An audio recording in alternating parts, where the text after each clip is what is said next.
Hey everybody. We're going to be talking about something really cool today, but give me a second while George tells you what we're going to be talking about. I'm going to be sharing this to some other groups. What are we talking about today, George? We're talking about what usually stops everybody from completing a task, completing something. We'll look at both cameras. So, one or two cameras, guys. So yeah, we'll stop most people from completing anything, or even starting it, or just finishing, whatever you want to call it. What up, Michael? All right, guys, I'm sharing this to a few groups. For those of you that watch my Mindset Lives, first of all, thank you very much. And second of all, you already know that I need just a little bit of time to share this into our group. So, as George said, today we are going to be talking about something that stop a lot of people, and most importantly, exactly how to overcome them. So one of the first things as we were talking about this, we actually have some varying opinions on these different things. And by the way, as Pamela has already started, if you guys have some other things that stop you, make sure you let us know, okay? So you go ahead and comment that, and we appreciate your honesty and share that in there. And at the end, we'll address some of those too. So this is not premeditated. We are literally going to be talking about, I don't know what his opinion on these things is. He doesn't know what mine is. So we are getting to know each other right in front of your eyes. Yay. Yay. Okay. So the number one thing that prevents people from doing what it is that they want, and really, it doesn't just mean career-wise or whatnot, but really living the life that they want, right? And the number one thing is self-doubt. So George is going to let you know what his opinions on that is. All right. If we get in a fight, 911, might do 664. I'm kidding. So self-doubt. We all agree we all have self-doubt, thinking that we're not good enough, we can't accomplish something, we can't get to a certain point, we're afraid. And there's many reasons why we have self-doubt. Either an action happened, or you're taking action, something happened, then you realize, oh my God, I can't do this. And I think about like dating. First time you went to ask a girl out and she said no. Next time you try to do it again, you're afraid. You have self-doubt because you feel rejection. It could happen in any area of your life. It happened to me in sales when I was in the car industry. So, but you just gotta jump over that hump and realize that you're gonna get rejected over and over and over again. And self-doubt is something that it's okay to have. You just got to be aware of it and move forward. I agree.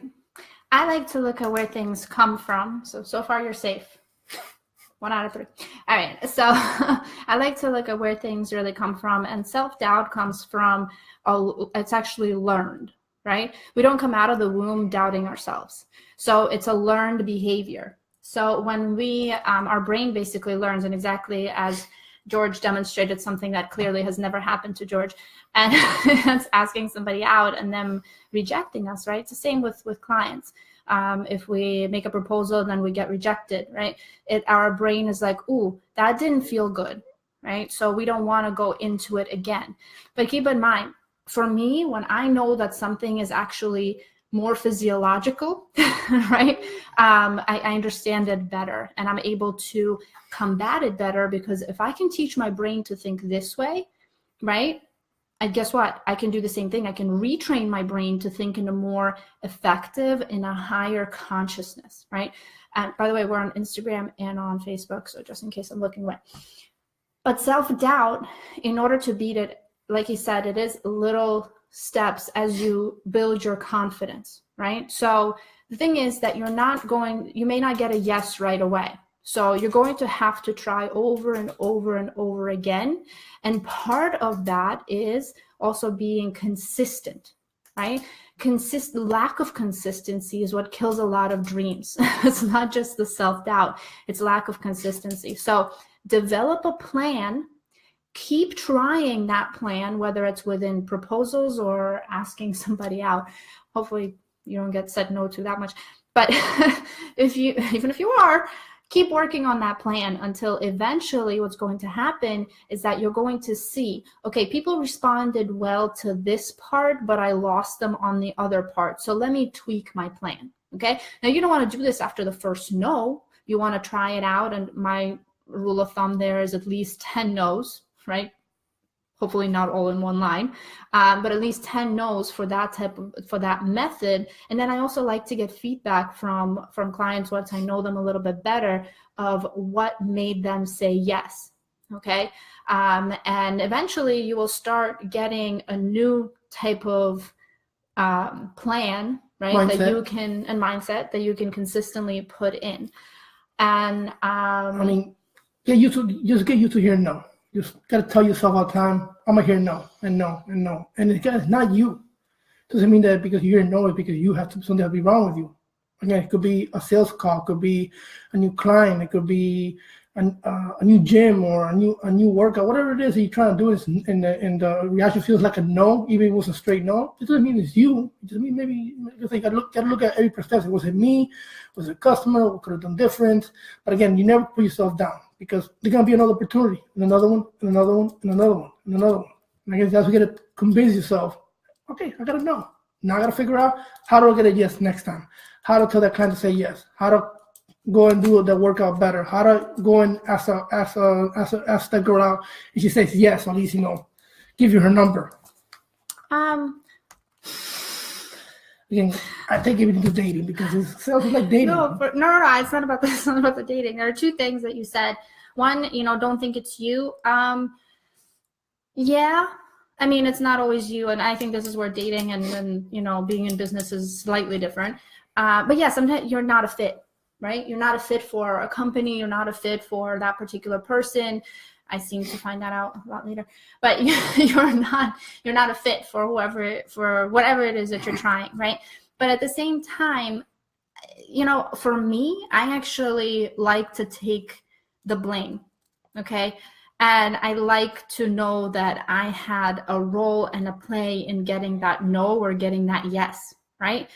As a leader and as an entrepreneur, you take, right? You actually take responsibility, even if it's your team, right, who messed up or did whatever. You like to take the responsibility for your team because you still could have been a part of that, or you should have been a part of that, whatever it may be. Okay, but at the same time, you take the victories, right? So the victories are bestowed upon you, right? Because you're the face of the company.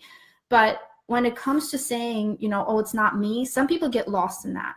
Okay. And the second thing that I was going to say is that some people get lost in saying, what did I do wrong? Was it this? Was it that? Was it, sometimes it's just the person on the other end of the phone just had a really crappy day. Okay. So don't get too lost in why. All right. And I don't mean like why as in your goals, but like, why didn't that work out? Why wasn't this, the right thing or whatever? Why didn't you get a yes? Don't get lost in it, okay? Think of the things that worked. Think of the things that felt okay. And, you were talking about workouts. You know why most people will quit the gym after like January? It's not even because they no longer want to get fit. It's that they tried the gym and this hurt. This didn't feel right. Guess what? Physiologically, yes, absolutely. It didn't feel right, right? But you're not used to it. Your brain is not used to it. Your body's not used to it. You have to get over that hump. So once you get over that hump of being comfortable with hearing no, that's when you know that you're ready to hear that yes. Let's move on to the second thing. Would you like to introduce that? So recap, that was going to happen. Get used to it. Build up tools to get over it. And then you'll be better off. The second one will be listening to others. Most times, listen to the people that you should not listen to, or just are not in that area of giving you expertise. So, how you feel about that? Oh, I sir. One of the best things that one of my first mentors said is, if you would you get advice from a homeless person on how to stay wealthy? That person very well may have gained wealth, but are you going to take advice from them on how to stay wealthy? Probably not. Doesn't mean that they're not going to go ahead and get wealthy again. That's not my point. However, listening to the wrong people on the wrong things. Okay. Now, I want to be very clear about that, because when I picked my mentors for different things, I picked them based on specific things. I've had mentors who were fantastic at building businesses, but they had failing marriages. Would I take advice from them on business? Absolutely. Would I take advice on them on how to get married? No. So, but don't, so the point is that you don't want to listen. It's not about listening to others. It's about also listening to the wrong parts of them. Okay. And it doesn't diminish them as being good or bad people. It just simply, that's not, that part of their life is not what you want to listen to. But there are great things that you can pick out of each person, right?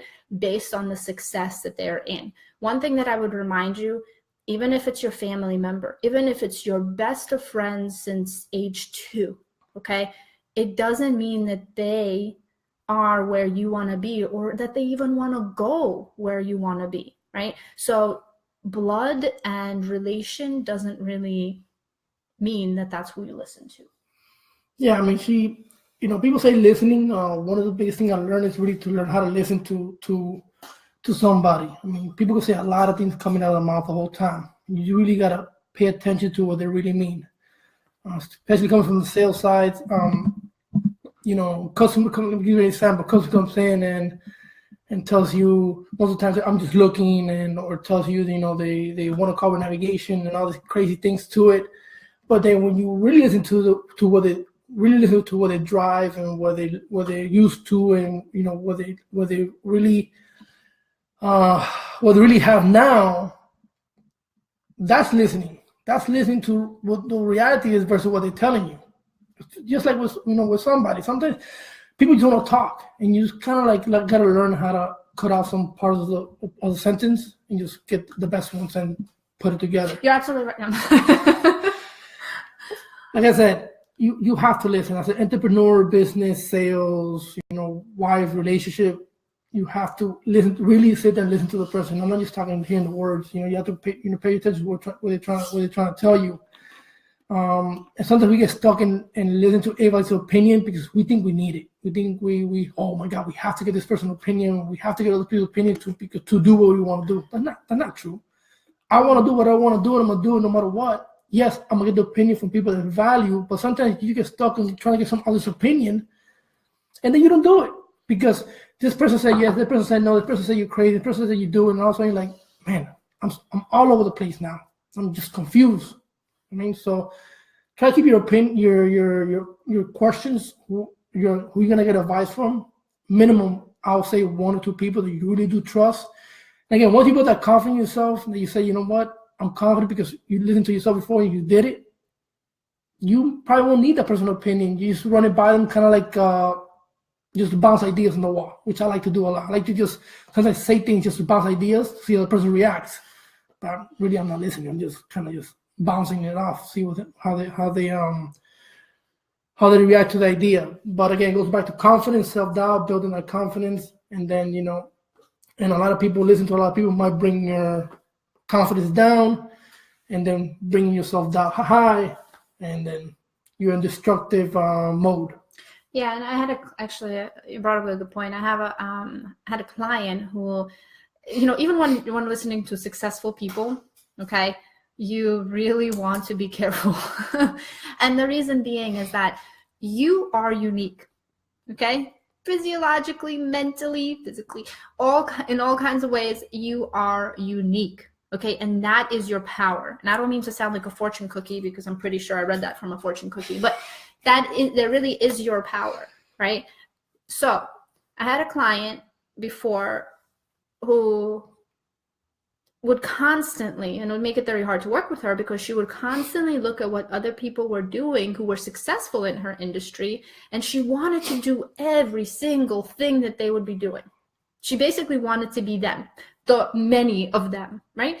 But when we did some market research and talked to her customers and what they know her for, it was very clear that she had a really unique slight edge, just in case anybody read the book, right? But she didn't want to use it. She wanted to be like those other people in the industry. Guys, I'm not a prophet, I'm not a clairvoyant, but I can almost guarantee you, okay, that if she, even today, started using her unique edge and just amplifying that, and then putting the marketing onto that and marketing that unique edge, she would be doing much, much better than she is doing now. Which, by the way, just a little marketing point. If you have a poop product, okay, or if you really are not clear on what it is that you're offering, there's no marketing in the world that's going to help you. I'm sorry, there's no silver bullet, no nothing. You got to have a good product. Poop product. Okay. Poop product. I can't sell poop products. Unless you're selling poop emojis. For some reason, those do really well. Anyway, so next up, not to keep you guys for too long, but I hope you enjoy. Education. Right? Education. Guys, education doesn't mean go to school for 10 hours a day, go to college, go to law degree if it doesn't work with you. One of the things that I learned the most was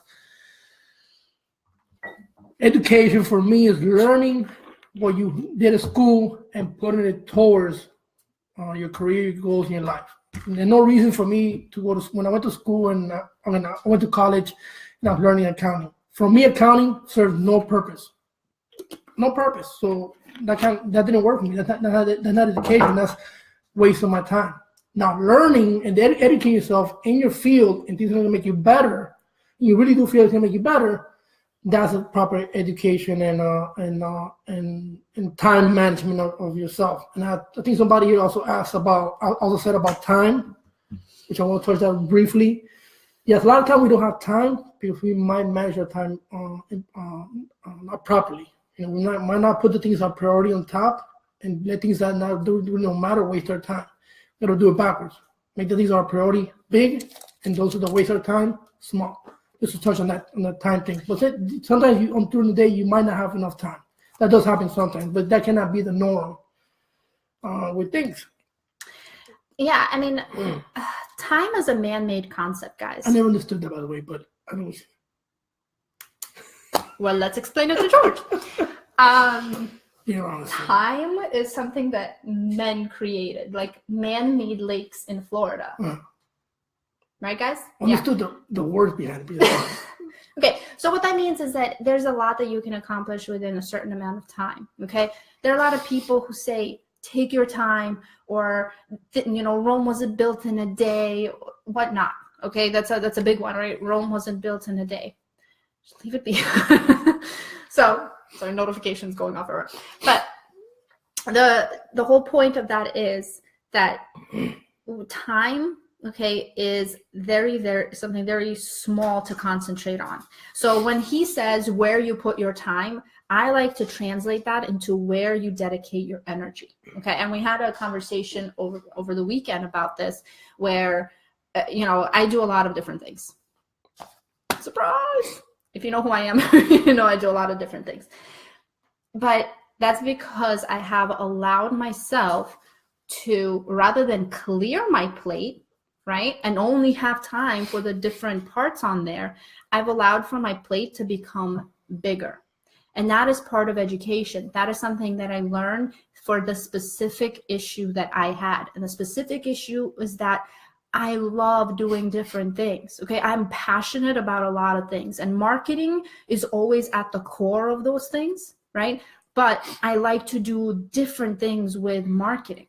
Okay, so when you're talking about time, we're going a little bit on a tangent. When you're talking about time, I don't want you guys to think in seconds, minutes, and months. I want you to translate that into energy. Okay, and I don't mean like woo-woo energy. I mean literally, we have so many hours of so much energy in a day. Okay, we had this discussion as I'm going to Vegas this weekend for literally 29 hours. Okay, and we kind of had this conversation of how much time am I really putting to this side project? Okay, is it really taking over? And I'm like, thanks, George. Let's have an open discussion about this. At which point did I ever take away time from my main project that I'm currently working on to fulfill my side project? And the answer was that she was not. I wasn't, right? She was not. But before we go on, basically, it's always good to clarify, things that are happening and have a communication about it, like that it won't become a bigger problem later. So again, you came out to that she was right. Her energy was not. She was not taking energy from one place to another. She was, right. And the thing about your energy is that we concentrate so much on time, but if we take those 29 hours, right? What would I be doing during those 29 hours that would have put my energy towards anything to do with my main project? Nothing. It's just literally, sometimes there's nothing that you can add to it. If you want to keep yourself busy, that's a whole different story, but I'm all about being productive, right? So if you don't want to put your energy towards, towards something on the side or whatnot, where else are you going to put it? I mean, what else would I be doing on a Friday night? I mean, I love hanging out with you, don't get me wrong. But but I do plenty of that as it is. I put my energy towards my relationships as it is. So there's really nothing that I needed to put my energy towards that was lacking, right?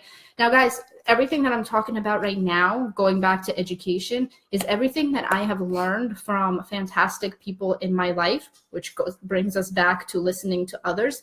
And that brings us back to self-doubt. Going ahead and listening to the right people and getting the right education about things that actually apply to my life have killed my self-doubt. There's nothing that I don't think I can do. And that takes a long time. I can do anything. That takes a while to build up that kind of confidence. When you feel confident, you can do anything. And that's how you move forward in whatever project you're gonna do. Whether you fail that project, you know what? It's fine. I'll move on to the next one. And the next one, and the next one, and the next one. And there's always going to be new things to try, new projects. And the thing that you can't lack is confidence. You have to have all the confidence in the world. And again, education, school, people, experience, bad experience or education, failing, positive, all those other things are going to add to your life. And everybody sees things different. Kristina and I might do the same exact thing. And we both might fail the same way or succeed the same way, but I might see my success is different than hers. You got to take that, grab it, learn from it, and move forward. And every year, every month, however you look at your life, you're getting better. You're getting better at everything, at the gym, at life, relationship, your work, your business, your sales process, your marketing. Drinking better, maybe some people get better at drinking. Oh yeah, the tolerance level. It's all about that tolerance level. Neither of us drink, by the way. We're just slightly addicted to kombucha. Anyway, so just one last note, and maybe you guys can learn from this story before we get and take some questions. So guys, please start putting your questions in if you have any. But in terms of education, recently I had somebody reach out to me, and they were very kind to say that they love what I do, and I'm motivating and all that great stuff, which is fantastic. But I was hoping that I could explain to them a little bit more about this time versus energy, which is exactly what I'm gonna try and do with you guys now. So this particular person was in a predicament where they wanted to do something. As they described, they wanted to live their passion, okay? However, the Army was paying $4,000 a month for them to go to school, okay? Now, what they were choosing to go to school for, which, by the way, was marketing, which, I'm sorry, if any of you are going to school for marketing, Google is free. But there is the only reason he wanted to go to school was to collect those $4,000. Now I asked him, how much time are you going to be spending in school? Well, I have this course, whatever, maybe like 40 hours, every 2 weeks. Let's just say 80 hours in a month, right? Okay. In those 80 hours plus commute and everything else, how much opportunity to make money with your passion or to even just get an internship in your passion or a job with experience in that passion he wants to live, would he get, right? Would he lose because he is going to school for something he really doesn't care about to begin with, and that can be learned in other ways, okay? So there is school education and there's experiential learning. If you ever have the choice between the two, unless you're a doctor or a lawyer, okay, I really hope you choose experiential learning. Why not get paid, even if it's minimum wage, to learn how to do something that you are actually passionate about, rather than get money from the army to go to school and waste your time commuting, getting education for something you don't care about, okay? That $4,000 is minimal, right? Minimal of what you would really get back. And this is coming from somebody who graduated high school with every honors at 16, thought I was going to be a doctor just like my parents. Crappy idea. Yeah. So, and that's not to detract from any of you that are going to school and really pursuing what you are passionate about.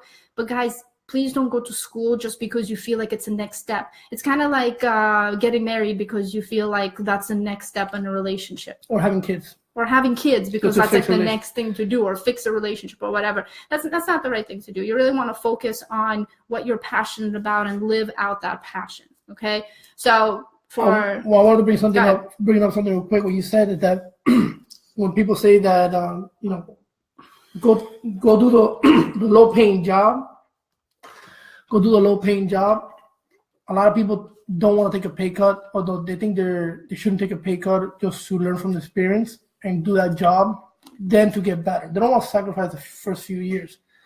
And I'm actually doing that as we speak, to be honest with you guys. I'm not making as much as I want to because I'm going to new fields to better, because I know the future is going to be better.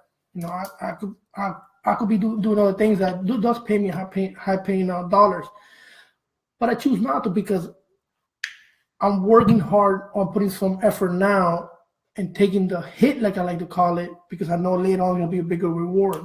And you have sometimes good to have that mentality too. And I'm sure you agree with that. So again, education, nothing wrong with that. If it fits your lifestyle, if it fits what you're gonna do, if that's gonna help you better, great.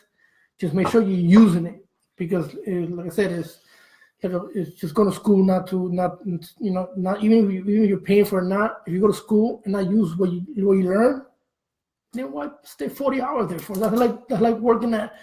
That's like if you know you're a mechanic and you're working as a painter. Unless you're painting cars. Anyway. But I think you guys get it, and we're gonna wrap this up. But I just want to really drive that point home: is that I've learned more from courses I've bought online from people who are experts at what it is that I want to learn than I did in my 2 years in college. Okay, I never made it to. I think I had like 6 credits left. Anyway, I'm never going back to get that degree. So it's really important that you understand that the knowledge that you want to pursue your passion is out there. There are jobs that you can take to pursue your passion and to learn what it is that you want to learn, even if there's no upwards mobility. I've learned more from working at Panera when I was 16, 17 years old, and Dylan's Candy Bar when I was 16 years old, my first job, than I did from school. Okay, I really don't remember what I learned in school. Thankfully, I got scholarships, so my parents don't have to pay for that. But it's very, very important that you are focusing and really learning what it is that you want to pursue. But at the same time, it doesn't mean that if you have no passion, don't learn. Figure out what your passion is, and then get the books, get the information off of Google, get whatever it is that you need, and make it a part of your daily life. What we like to do is we listen to Grant Cardone's 10X every day. I listen to a lot of Grant Cardone. Grant Cardone addict. I love the guy. He really loves the guy. And Elena. Anyway, all right, guys. Thank you so much for. If you have any questions, you can put them anything you want to know. Or anything you want to share. You want to share. The shirts are for sale. Yeah, okay. I'm not in the shirt business yet. All right, guys. Next project. There you go. All right, guys. Thank you so much. And we will be back in next Mindset Monday. See you. All right. I have to end all the lies all at the same time.